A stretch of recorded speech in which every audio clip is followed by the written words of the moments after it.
नमस्कार नमस्कार नमस्कार मित्रांनो, पुन्हा एकदा तुमचं स्वागत करतो आपल्या मराठी हक्काचे यूट्यूब चॅनल जर्नी विथ निखिलमध्ये। मित्रांनो, आता आलोय गोळकोट किल्ल्यावर, म्हणजेच आपला गोविंदगड। गोविंदगडावर आलोय याचं कारण म्हणजे 5 ऑक्टोबर, आज तारीख आहे 5 ऑक्टोबर। 5 ऑक्टोबर 1735 साली जो इथं रणसंग्राम झालेला ना, त्याबद्दल माहिती घेण्यासाठी, त्याबद्दल ऐकून घेण्यासाठी आपण आता आलोय। तर मित्रांनो, व्हिडिओ शेवटपर्यंत नक्की बघत राहा। मित्रांनो, गोळकोटच्या किल्ल्यावर जाण्यासाठी आपण चिपळूण मार्केटवरून बाजारपुरीच्या दिशेने निघालो। तिथून डाव्या हाताला वळल्यावर समोर आले ती श्रीदेव सोमेश्वर आणि श्रीदेवी करंजेश्वरी यांची कमान। ती पार करून आपण गोळकोटच्या चराजवळ आलो। तिथे मगरी बघितल्या आणि आपण थेट निघालो ते उजव्या हाताला। धक्क्यावर न जाता आपण वरती जो किल्ल्यावर जाण्याचा रोड आहे ना, तिथून आलोय आणि आता आपण फायनली पोहोचलो ते गोळकोटच्या ऐतिहासिक किल्ल्याजवळ। नमस्कार, मी संदीप परांजपे, पुण्याचा आहे, दुर्गा अभ्यासक आहे। गोळकोट किल्ल्याच्या अभ्यासावरती, गोळकोट किल्ल्याच्या इतिहासावरती आणि वास्तू रचनेवरती मी माझा अभ्यास चालू आहे। गोळकोट किल्ला जर बघितला तर हे एक बेट आहे आणि या बेटावरती बांधलेला हा किल्ला आहे। आज आपण ज्या किल्ल्याच्या बालेकिल्ल्यावरती आपण आहोत, पण किल्ल्याचा एकंदर जर विस्तार बघितला तर या बेटावरला पूर्णपणे तटबंदी बांधलेली आढळून येते आणि ही 2-3 टप्प्यामध्ये आहे।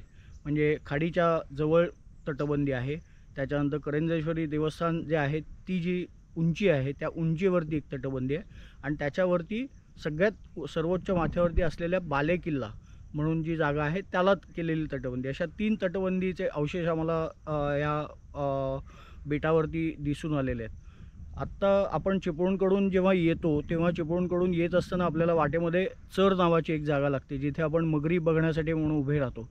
तर पूर्वी तो खंदक म्हणून कागदपत्रांमध्ये त्याचा उल्लेख सापडतो आणि त्या खंदकामधून इतिहास काळामध्ये 30 टनाची गलबत फिरत होती असे उल्लेख आपल्याला ऐतिहासिक कागदपत्रामध्ये सापडतात। आणि तिथून आपण टेकडीच्या माथ्यावरती आपण आज गाडी रस्ता झालेला आहे, आपण थेट दरवाजापर्यंत येतो। आपल्या पाठीमागे आपण जो बघतोय तो आहे किल्ल्याचा पूर्व दरवाजा। या पूर्व दरवाजातून आपला किल्ल्यामध्ये प्रवेश होतो।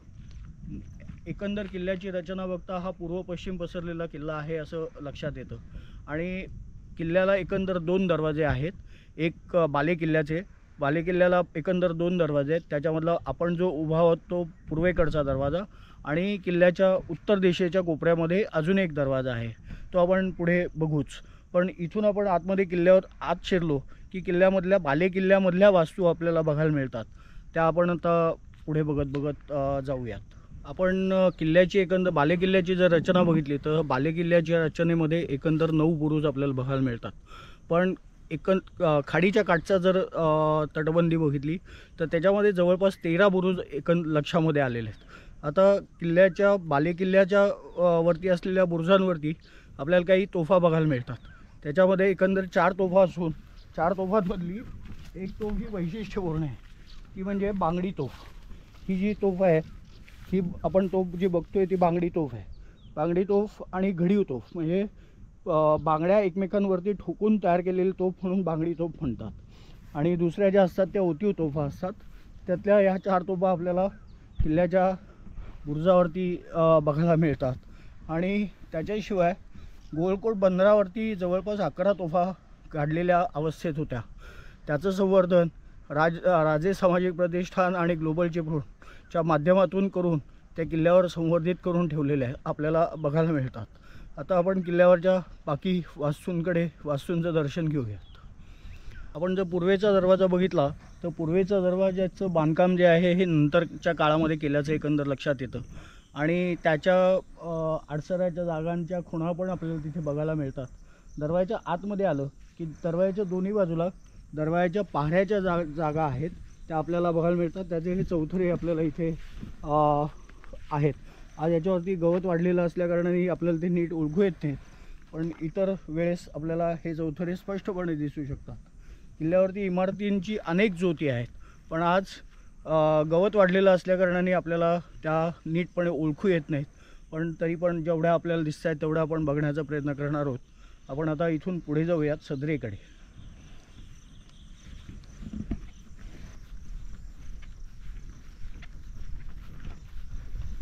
ही ज्योती आहेत ना? ही ज्योती आहेत सगळी, दोन्ही बाजूला ही ज्योती आहेत। ओके। आणि या ज्योत्यांची रांग अशी पुढेपर्यंत गेलेली आहे, सदरेपर्यंत. सदरेपर्यंत गेलेली आहे. आपण आता सदरेपाशी आलेलो आहोत. हे जे समोर जोतं जे दिसतंय हे सदरेचं जोत आहे. आता सदर म्हणजे काय, तर किल्ल्यावरची मुख्य कारभाराची जागा म्हणून जी वास्तू ओळखली जाते त्याला सदर असं म्हणतात. किल्ल्याचं आणि तालुक्याचा किंवा त्या किल्ल्याच्या गावाखाली असलेल्या सर्व गावांचा कारभार हा या सदरेवरनं केला जायचा. आणि किल्ल्यावरती राहती जी घरं असायची ती अतिशय कच्ची असायची. शिबंदीची घरटी किंवा तिथे काम करणाऱ्या लोकांची घरं जी असायची ती अतिशय साधी असायची. म्हणजे तसं आज्ञापत्रामध्ये आपल्याला शिवाजी महाराजांनी लिहून ठेवलेलं आहे की सरकारी वाड्याशिवाय किंवा राजाच्या वाड्याशिवाय दुसरं घर हे कधीही पक्कं असू नये. त्याचं कारण असं होतं की त्या काळामध्ये लुटालूट आणि जाळपोळीच्या घटना खूप व्हायच्या, लढाया खूप व्हायच्या. आणि त्याच्यामध्ये जर पक्क्या घरांचं बांधकाम केलं आणि किल्ल्यावर हल्ला झाला आणि त्याच्यामध्ये जाळपोळ झाली तर त्यामुळे नुकसान खूप व्हायचं. त्यामुळे शक्यतो जी हलकी घरं असायची किंवा इतर शिबंदीची घरटी जी असायची ती अतिशय साधी असायची. पण मुख्य राजवाडा किंवा मुख्य राजाचं घर किंवा किल्लेदार राहायचा ती जागा किंवा कारभाराची जागा ही पक्की असायची. त्यामुळे त्याच्यावरती आपल्याला लाकडी बांधकाम किंवा दगडी बांधकाम किंवा विटांचं बांधकाम आपल्याला केलेलं आढळतं. आता ह्या किल्ल्याची जर रचना एकंदर बघितली किंवा किल्ल्याचा इतिहास थोडासा बघितला तर किल्ल्याचा इतिहास ह्या बांधला कधी असा प्रश्न आपल्याला कायम पडतो. ह्या किल्ल्याचा इतिहास आपल्याला साधारणतः आदिलशाही काळामध्ये पासून सापडतो. आदिलशाही काळामध्ये हा किल्ला बांधला गेला असावा त्याला कुठल्याही आजपर्यंत कागदोपत्री उल्लेख आपल्याला सापडलेला नाही. पण 1670मध्ये शिवाजी महाराजांनी चिपळूण जेव्हा ताब्यात घेतलं त्यावेळेस चिपळूणच्या कोटाचं बांधकाम केलं आणि कोटाचं बांधकाम केल्यानंतर ह्या किल्ल्याचे डागडुजी केल्याचा उल्लेख अंजनवेलच्या वहिवाटीमध्ये सापडतो. आणि त्याच्यानंतर मुघल काळापर्यंत म्हणजे औरंगजेबाची जी मोहीम होती स्वराज्यावरती झालेली त्या मोहिमेमध्ये हा किल्ला ताब्यात गेला. औरंगजेबाच्या म्हणजे मुघलांच्या ताब्यात गेला 1689मध्ये. 1689पासून त्याच्या पुढे हा किल्ला जवळपास 1733पर्यंत हा सिद्धीच्या ताब्यात होता. हा सिद्धी म्हणजे जंजिरेकर सिद्धी. आणि जंजिरेकर सिद्धीचा जो ह्या भागाचा जो सरदार होता त्याचं नाव होतं सिद्धी सात. आणि सिद्धी सातचा कारभार हा गोवळकोट आणि अंजनवेलवरून चालायचा हे आपल्याला कागदावरून आपल्याला दिसतं. आता त्याच्या पुढे इथून जर पुढे बघितलं तर ह्या सदरेच्या जोत्याच्या पाठीमागे गडावरचं पाण्याचं एकमेव स्थान असलेली जी जागा आहे ती म्हणजे हौद, पाण्याचा हौद. आता ह्या किल्ल्यावरती पाण्याची दुसरी व्यवस्था काय आहे असं बघितलं तर ह्या रेडजाई मंदिर जे समोर हा जो कळस दिसतोय हे रेडजाईचं मंदिर आहे. याच्या समोर एक खड्डा झालेला आहे. या खड्ड्यामध्ये पाणी साठायचं पण तिथे पाण्याचा स्रोत असावा असा माझा अभ्यासातून काढलेला निष्कर्ष आहे. पण त्याचं तिथे पाणी असल्याकारणाने ते बघता येत नाही. पण पुढे मागे कधीतरी आपल्या लक्षात येईल. पण आज हा जर एकमेव पाण्याचा स्रोत किल्ल्यावरती आहे पण उन्हाळ्यामध्ये या किल्ल्यावरती पाण्याची कोणतीही प्रकारची व्यवस्था आज आपल्याला बघायला मिळत नाही. म्हणजे यात थोडक्यात 12ही महिने पाणी साठत नाही. त्यामुळे उन्हाळ्यामध्ये इथे पाणी नसतं. आतमधून हा नंतरच्या काळामध्ये ब्रिटिश काळामध्ये ह्या तलावाचं जे बांधकाम आहे ते सगळं चुन्याने गिलावा करून बंद केलेलं आहे आणि वॉटरप्रूफिंग केलेलं आहे. पण आज गेली अनेक वर्ष त्याच्याकडे दुर्लक्ष झाल्याकारणाने आज त्यात पाणी राहत नाही, थेंबरसुद्धा पाणी राहत नाही. आज तो कोरडा ठणठणीत बघायला मिळतो आपल्याला. आपण आता ज्या जागेपाशी उभे आहोत तो आहे समोर दिसतोय तो चुन्याचा घाणा आहे. हा चुन्याचा घाणा किल्ल्यावरती खूप नंतरच्या काळामध्ये तयार करण्यात आलेला आहे. कारण किल्ल्यावरचं जर एकंदर बांधकाम बघितलं तटबंदीचं किंवा बाकी इमारतींचं त्याच्यामध्ये कुठेही चुना वापरलेला दिसत नाही. चुना वापरलेला दिसतो तो फक्त या बाजूचा आत्ता जो आपण तलाव बघितला त्या तलावाच्या बांधकामामध्ये चुना वापरलेला दिसतो. आणि ते सुद्धा त्याचं गिलावायचं जे काम आहे ते खूप नंतरच्या काळात केलेलं आहे असं लक्षात येतं. त्यामुळे या चुन्याचं घाण्याचं कामसुद्धा हे खूप उशिराच्या काळामध्ये केलेलं असावं असं एकंदर अभ्यासावरून दिसतं. आता हे चुनाचा घाणा वापरण्याची पद्धत काय होती तर ह्याच्या मध्यभागी एक मोठा खांब उभा केलेला असायचा आणि एक चाक ह्या चरीमध्ये ठेवलेला असायचं आणि त्याला आडवा घातलेला दांडका हा या चाकामध्ये घातलेला असायचा. आणि बाहेरच्या बाजूनं बैल फिरायचे आणि बैल फिरून तो त्याच्यामध्ये असलेला चुना त्याच्याबरोबर घातलेला इतर मसाला मग त्याच्यामध्ये काय काय घातलं जायचं तर भाताची तुसं असायची, गूळ असायचा वगैरे अशा अनेक गोष्टी त्याच्यामध्ये घातलेल्या असायच्या. आणि तो पूर्ण मळून झाल्यानंतर तो चुना बांधकामासाठी वापरला जायचा. त्यामुळे त्यावेळेस मळलेला चुना आजही आपल्याला किल्ल्यावरती बघायला मिळतो आणि तिथल्या इमारती शाबूत असल्याचं पण आपल्याला त्याच्यामध्ये बघायला मिळतं. पण तेच आपण सिमेंटमध्ये केलेलं बांधकाम बघितलं तर आज आपल्याला ते पडलेलं बघायला मिळतं काही वर्षामध्ये.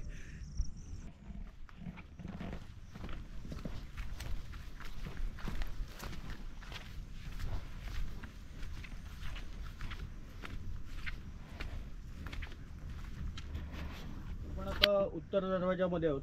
उत्तर दरवाजा जो आहे तो मूळ किल्ल्याच्या बांधणीमधला दरवाजा आहे असं एकंदर बघता लक्षात येतं. कारण ह्या दरवाजाचं बांधकाम हे गोमुखी पद्धतीचं आहे. दरवाजा हा झाकलेल्या स्थितीमध्ये आहे. दरवाजाच्या समोर हा जो बुरुज आहे ह्याच्या पाठीमागे हा दरवाजा झाकलेला असल्याकारणाने की समोरून किती शत्रू आला येणाऱ्या वाटेवरनं तरी दरवाजा त्याच्या मागे लपलेला असल्याकारणाने पटकन दिसत नाही.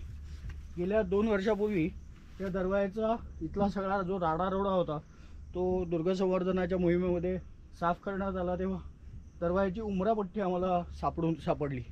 या दरवाजाच्या आतल्या बाजूला दोन्ही बाजूला अलंग आहेत म्हणजे पहारेकऱ्याच्या जागा आहेत आणि डाव्या बाजूचा बुरुज आज ढासळलेला दिसतोय. पण तो पण कालांतराने संवर्धनामध्ये तो उभा होईल याची खात्री देता येते. आज किल्ल्याचे जे बुरुज उभे आहेत त्यातला हा फक्त एक चांगला बुरुज अजूनही उभा आहे. याची पण पडझड व्हायला लागली. या संवर्धनाकडे लक्ष देणं खूप गरजेचं आहे. आपण आता इथून पुढे किल्ल्याच्या इतर इमारती बघूयात. गेल्या 2 वर्षापूर्वी केलेल्या साफसफाईमध्ये किल्ल्याचा जो उंबरा दिसून आला तसाच डाव्या बाजूच्या खांबाच्या खाचासुद्धा इथे दिसतात. ही जी दिसते ही खांब उभं करायची खाच आहे. ही उजव्या बाजूची खाच आहे पण डाव्या बाजूची अजूनही खाच साफ केलेली नसल्याकारणाने ती आपल्याला पटकन कळत नाही. आणि या इथे हे किल्ल्याच्या पाऱ्याच्या जागा आहेत इथे. तशीच या बाजूला सुद्धा पाऱ्याची जागा सापडलेली आहे. आज ही गवतामध्ये लपलेली असल्याकारणाने आपल्याला बघता येत नाही.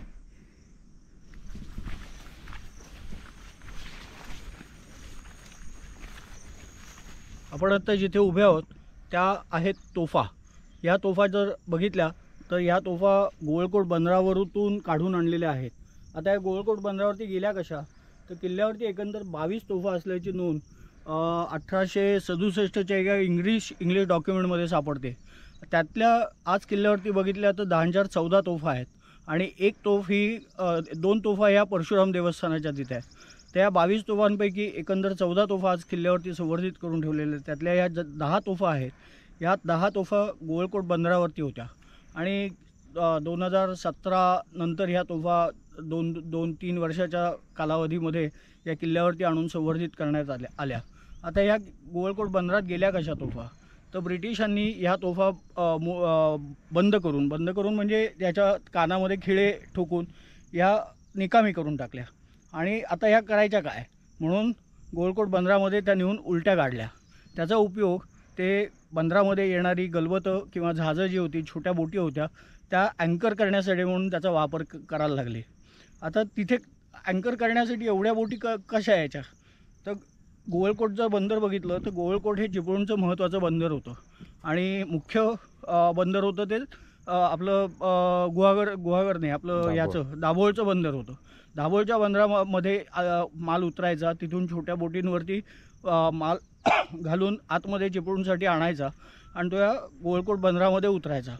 आता कोयना नगरचं जेव्हा बांधकाम चालू होतं कोयनेच्या पॉवर हाऊसचं जेव्हा काम चालू होतं त्यावेळेस तिथे येणारं सामान हे बोटींमध्ये भरून या खाडीमधून आत आणलं जायचं आणि त्या बोटी ह्या धक्क्यावरती बांधल्या जायच्या आणि तिथून हे जमिनीवरून सामान कोयना नगरला नेलं जायचं. तर त्यासाठी म्हणून ह्या तोफांचा वापर त्यांनी अँकरिंगसाठी म्हणून तिथे केला. तर त्यानंतरच्या काळामध्ये तिथे दुर्लक्ष व्हायला लागलं. त्या खराब व्हायला लागल्या म्हणून राजे सामाजिक प्रतिष्ठाननी आणि ग्लोबल चिपळूणच्या माध्यमातून ह्या तोफांचं संवर्धन करून या किल्ल्यावरती सुरक्षित करण्यात आलेल्या आहेत. आज जर ह्या तोफा एकंदर बघितल्या सगळ्या तर यात वेगवेगळ्या आकाराच्या आणि लांबीच्या तोफा आहेत किंवा साईजच्या तोफा आहेत आणि त्यातल्या एका तोफेमध्ये आपल्याला तोफगोळा अडकलेला सुद्धा दिसतो. हा तोफगोळा आहे आतमध्ये आणि हे त्याचं बोर आहे. पण आज हा तोफगोळा काढता येणं शक्य नाही आहे कारण त्याच्यामध्ये इतके वर्ष त्या मातीमध्ये काढलेल्या असल्याकारणाने आणि गंज चढल्यामुळे आज त्या तो काढता येणं पण शक्य नाही आहे. काही काळामध्येच पुढल्या काही महिन्यामध्ये या तोफांचं सुद्धा सँड ब्लास्टिंग करून साफसफाई करण्याचा मनोदय आहे आणि तो होईल.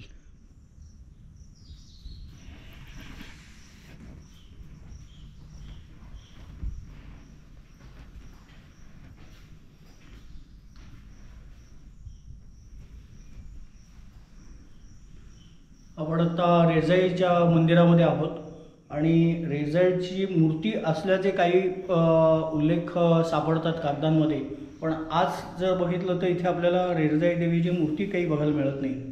रेजाई देवी ही किल्ल्याची गणदेवता आहे.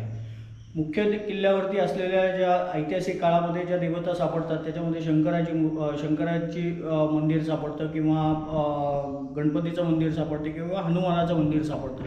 ह्या प्रमुख गडदेवता होत्या. पण गोवळकोट किल्ल्यावरती ह्या पद्धतीचं कुठलंही मंदिर बाले किल्ल्यावरती तर नाही.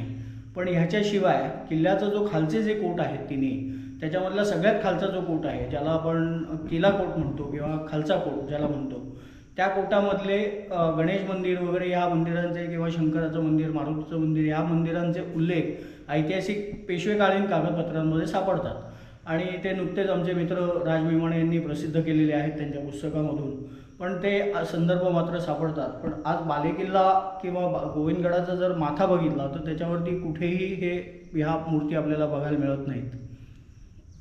तर मित्रांनो, आता आपण आहे ना रेडजाई मंदिराच्या सभामंडपात बसलोय.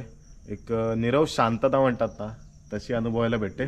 आणि माझ्यासमोर बघताय ना, ते मगाशी आपण सुरुवातीला बोललो ना आपण की इथे पाण्याचा स्रोत होता, एक तलावसारखं दिसतंय, तलाव सदृश्य जागा.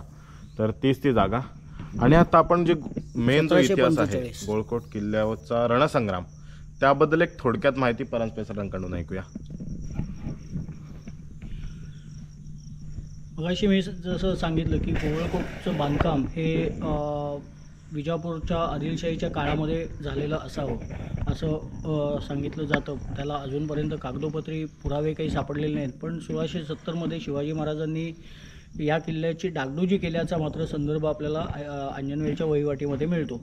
त्याच्यानंतर मुघल आक्रमणामध्ये हा किल्ला मुघलांच्या म्हणजे औरंगजेबाच्या ताब्यात गेला आणि त्याच्यानंतर कालांतराने औरंगजेब महाराष्ट्रातून बाहेर गेल्यानंतर या किल्ल्याचा ताबा सिद्धीकडे गेला, जंजिऱ्याच्या सिद्धीकडे गेला. जंजिरेकर सिद्धीतर्फे इथे ह्या भागाचा जो मुख्य सरदार होता तो होता सिद्धी 7. त्याच्या ताब्यामध्ये हा किल्ला होता आणि त्याचा कारभार ह्या किल्ल्यावरून आणि अंजनवेलच्या किल्ल्यावरून गोपाळगडावरून केला जायचा. आता त्याच्यानंतर ह्या किल्ला घेण्यासाठी म्हणून महत्त्वाचं प्रकरण किंवा महत्त्वाची घटना घडली ती म्हणजे सिद्धी 7चं हत्ती प्रकरण. हे आपल्याला बहुतेक सगळ्यांना माहिती आहे सिद्धी 7चं हत्ती प्रकरण काय होतं, पण मी थोडक्यात सांगतो. सावनूरच्या दबावाने या सिद्धी 7ला देण्यासाठी म्हणून एक हत्ती ब्रह्मेंद्र स्वामींबरोबर महाराष्ट्रामध्ये पाठवला. सावनूर म्हणजे कर्नाटकामधलं सावनूर आहे.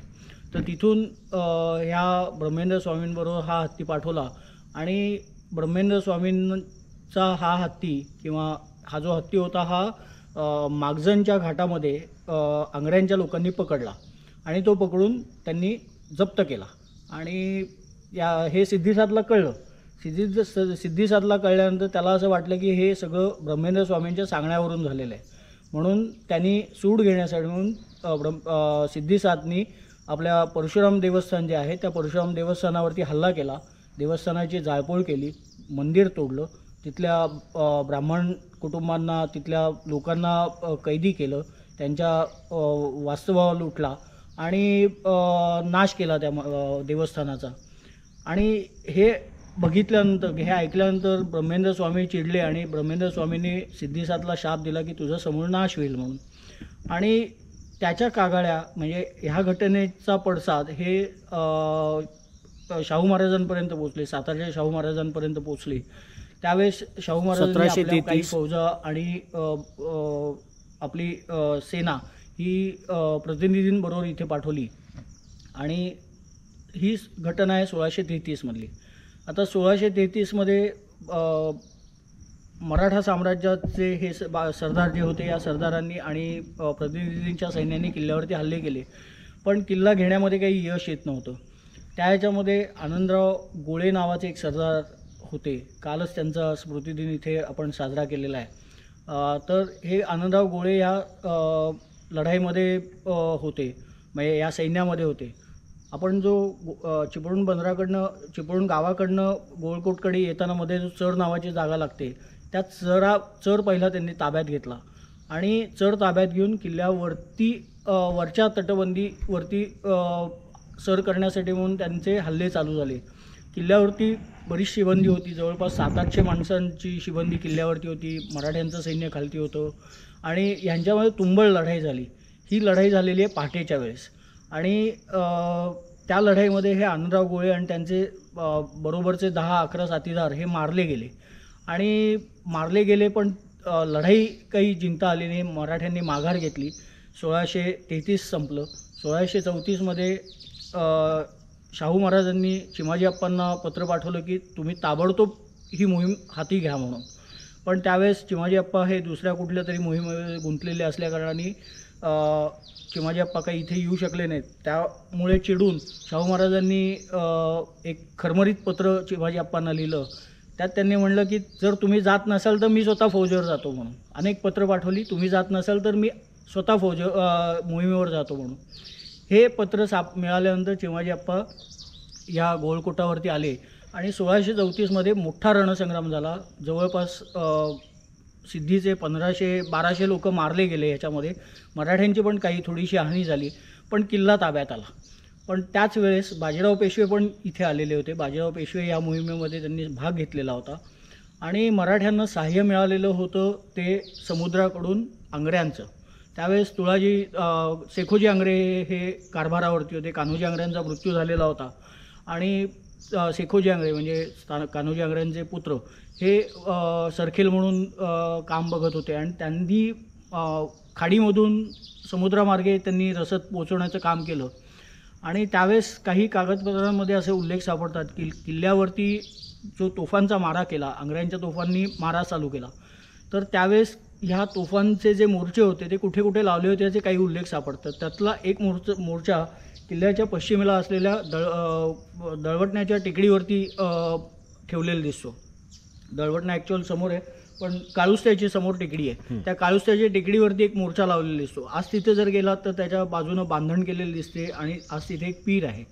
पण तिथून किल्ल्यावरती तोफांचा मारा केला गेला. मराठ्यांच्या हाती तेव्हा लांब पल्ल्याच्या तोफा नसल्याकारणाने किल्ल्यावरती तोफांचा मारा पूर्णपणे जसा व्हायला पाहिजे होता तसा होत नव्हता. आणि त्याच्या एका पत्रामध्ये असा उल्लेख आहे किल्ल्याच्या लांब पल्ल्याच्या तोफा नसल्याकारणाने किल्ल्यावरच्या पाण्याचं टाकं फोडण्या इतका लांब तोफांचा मारा होत नसल्याकारणाने किल्ला हाती येत नाही, अशा अर्थाचं एक वाक्य पण त्याच्यामध्ये आहे. त्यावरून आपल्याला लक्षात येते परिस्थिती काय होती ते लक्षात येतं. पण ह्या रणसंग्रामामध्ये 1734मध्ये हा किल्ला ताब्यात आला. पण त्याच वेळेस बाजीराव पेशव्यांना आणि चिमाजी अप्पांना उत्तरेमध्ये काहीतरी राजकारण निघालं आणि त्या राजकारणामुळे परत जायला लागलं. त्यामुळे बाजीराव पेशव्यांनी सिद्धिसादबरोबर तह केला आणि हा किल्ला सिद्धिसादच्या ताब्यात ठेवला. आता 1634 नंतर हा पुढले जे संदर्भ सापडतात इतिहासामध्ये ते डायरेक्ट सापडतात आपल्याला 1645मध्ये. 1645मध्ये तुळाजी आंग्र्यांनी किल्ल्यावरती हल्ला केला आणि किल्ला जिंकून घेतला. त्यात सिद्धीची बरीच माणसं मारली गेली. त्यावेळेस इथे एक सिद्धी होता, तो इथे मारला गेला, तो राजा पळून गेला इथून आणि हा किल्ला आंग्र्यांच्या ताब्यात आला. आता किल्ल्याची जी नावं सापडतात त्याच्यामध्ये किल्ल्याची एकंदर 2 नावं आपल्याला सापडतात. एक आहे गोवळकोटचा किल्ला किंवा गोविंदगड. आता हे गोविंदगड जे नाव आहे आपल्याला सर्वसाधारण असं समज आहे की किल्ल्याची नावं शिवाजी महाराजांनी बदलली किंवा शिवकाळामध्येच ह्या किल्ल्याचं नाव बदललं, पण तसं नाही आहे. ॲक्च्युअल ह्या किल्ल्याचा गोविंदगड नावाने उल्लेख हा फक्त आंग्र्यांच्या पत्रामध्ये सापडतो.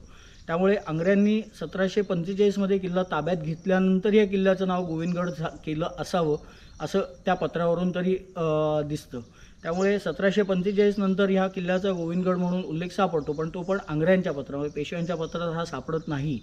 त्यामुळे त्या अगोदर त्याचं नाव बदललं होतं असं नाही म्हणतायत. आणि त्याच्यानंतर हा किल्ला 1755मध्ये पेशव्यांच्या ताब्यात आला, मराठी सत्तेच्या ताब्यात आला. पण त्याच्यानंतर या किल्ल्यावरती फारशा घटना घडलेल्या दिसत नाहीत. ज्या काही मोजक्या घटना की असं म्हणता येत नाही किंवा लढाया म्हणता येत नाहीत, पण बारीक सारीक चकमकी या होतच असत, म्हणजे अंतर्गत चकमकी होत्या. पण मोठ्या चकमकी झाल्याचा काही आपल्याला इथे उल्लेख सापडत नाही. दुसऱ्या बाजीराव पेशव्यांच्या काळामध्ये इथे कारखानेसाला, इथला किल्ल्याचा जो कारखानीस होता त्या कारखानीसाकडून किल्ल्यावरच्या कोठाराच्या मध्ये असलेल्या सर्व सामानाची मोजदाद करून घ्या आणि त्याचे ताळा पुण्याला पाठवा, अशा पद्धतीची काही पत्रं सापडतात. अखेर 1818मध्ये कर्नल केनेडी हा इंग्रजी फौजेचा एक सेनापती होता. त्यांनी हा किल्ला मराठ्यांकडून जिंकून घेतला आणि किल्ल्याची नासधूस केली. त्याच्याचमध्ये या तोफांची पण वाट लावली त्यांनी. आज किल्ल्याची जर परिस्थिती बघितलं तर किल्ल्याची तटबंदी खूपशी ठिकाणी मोडलेली आहे किंवा पडलेली आहे आणि ती तटबंदी किल्ल्यावरची आज संवर्धनाच्या प्रतीक्षेमध्ये आहे. आज आपण किल्ल्यावरती येतो, त्या किल्ल्यावरच्या तटबंदीवरती उभे राहतो, एखादा लूज दगड असतो, तो लूज दगड आपण ढकलून पण देतो, पण आपण हा विचार करत नाही की तो दगड ढकलल्यामुळे खालती जाताना तो दगड किती दगड घेऊन जाणार आहे आणि खालती किती माणसं मारणार आहे याचा विचार करत नाही. त्यामुळे पर्यटकांनी याची जरूर काळजी घ्यावी. किल्ल्यावरच्या तटबंदीवरती फिरताना किल्ल्यावरती असलेले दगड हे गडाखाली टाकू नयेत, कारण किल्ल्यावरती असे जर दगड गेले, किल्ल्याच्या खाली गेले, तर किल्ला पूर्णपणे नामशेष होईल आणि राहतील ते फक्त धोंडे इतर जमिनीवरचे, बाकी काहीच शिल्लक राहणार नाही. मित्रांनो, आता आपण सर्व डिटेल माहिती घेतली आपल्या गोळकोट किल्ल्याबद्दल. गोळकोट किल्ल्याची तुम्हाला जर अजून माहिती पाहिजे असेल ना, तर इथे आपण जेव्हा एंट्री करतो ना, हा बघा, हा गेट आहे. गेटच्या बाजूलाच एक बोर्ड आहे, तिथे किल्ल्याचा नकाशासुद्धा आहे, त्याच्याबद्दल थोडक्यात माहिती आहे आणि ऐतिहासिक घटना आहेत ना त्याच्या संदर्भात सुद्धा इथे लिहिलेलं आहे. संपूर्ण माहिती तुम्हाला इथे भेटेल मित्रांनो. तर मित्रांनो, कशी वाटली आजची व्हिडिओ नक्की कमेंट बॉक्समध्ये सांगा. डिटेल माहिती आजच्या व्हिडिओमार्फत तुम्हाला भेटले. अशाच अनेक व्हिडिओ घेऊन येणार आहे. माझ्या मागे बघताय ती वाशिष्ठ टीम आहे आपली. गोळकोट धक्का इथे आहे, समोर असं वाशिष्ठीचं मनमोहक करणारं रूप आहे. समोर इकडच्या साईडला आहे ना, हा बघा, तो परशुराम घाट. मस्त संध्याकाळ आहे आत्ताची वेळ आणि असं धुकं असं यायला सुरुवात झाली आहे. खूप छान वाटतं आहे. तर मित्रांनो, अशाच अनेक व्हिडिओ घेऊन येणार आहे. तर आपल्या चॅनलवर जर नवीन असेल ना तर सबस्क्राईब करायला विसरू नका. आपल्या चॅनलला ऑलरेडी जर सबस्क्राईब केलं असेल तर जास्तीत जास्त व्हिडिओ शेअर करा आणि लाईक करा. भेटूया पुन्हा एकदा नवीन व्हिडिओमध्ये. तोपर्यंत बाय बाय.